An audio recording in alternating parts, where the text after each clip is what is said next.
So today I wanted to talk a little bit about my visit to Boise this Friday and Saturday. And the first thing I did in the afternoon was visit the Idaho State Prison. And whenever we visit prisons, it's always a very interesting experience. Sometimes we don't even get in.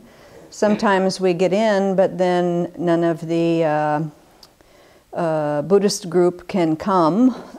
So it's very interesting. But Friday, actually, it worked quite well. Jack in Boise facilitated the visit, and with his help, then I got in.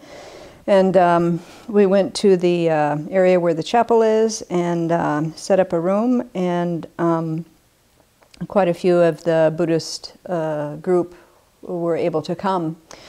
And we're still kind of carrying the blessings of the Kala Chakra experience that we had. Venerable Children, when we were still in DC, asked the organizers if we could have some of the leftover books that were handed out, and they agreed, and so we brought some back. And so I took 2 of them to the group, and boy, to see the joy on their face, to see the pictures of His Holiness, they were just like kids getting the greatest gift. It was just so lovely. And then we did a little meditation, and that also was very interesting. In the prisons, they have a very loud paging system that goes everywhere, randomly, continuously, and it's extremely loud. So we were meditating and focusing on the breath for some time, and all of a sudden this loud, booming voice comes over the loudspeaker and, was paging someone or something.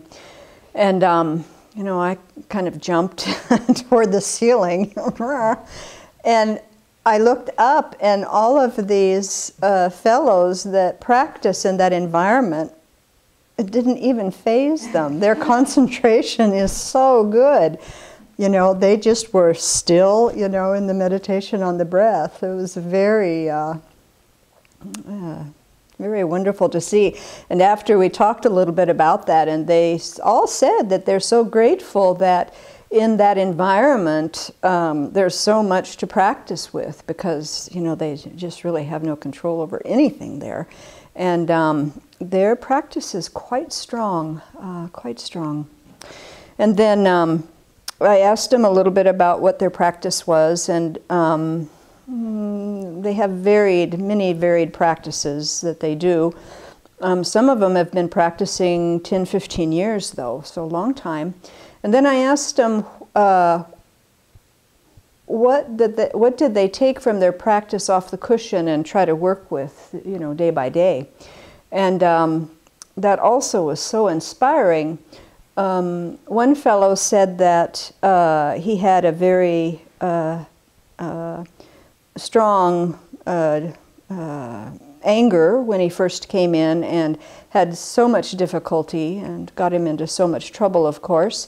And he said that he had been working on taming his anger since he got in and started, met the Dharma and met the Buddha's teachings and started putting them in practice. And he said, my anger is pretty much tamed now. I don't have.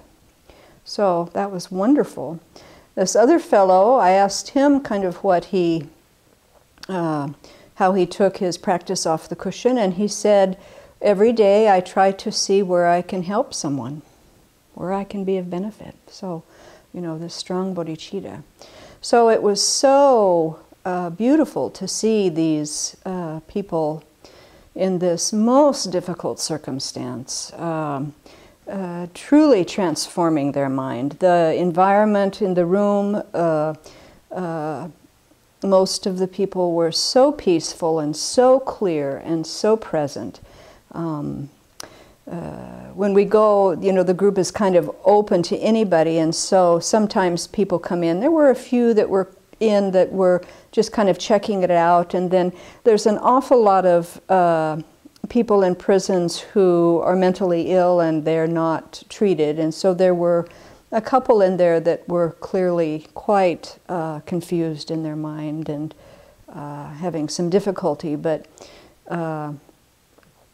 generally, most of the folks there were really strong practitioners. So it's very inspiring. So I think the next time, you know, my mind is irritated about some little noise, or, you know, the circumstances aren't very comfortable for me, we can just reflect on the situation in prisons and trying to practice Dharma there. And I think maybe not so much griping about what we have here.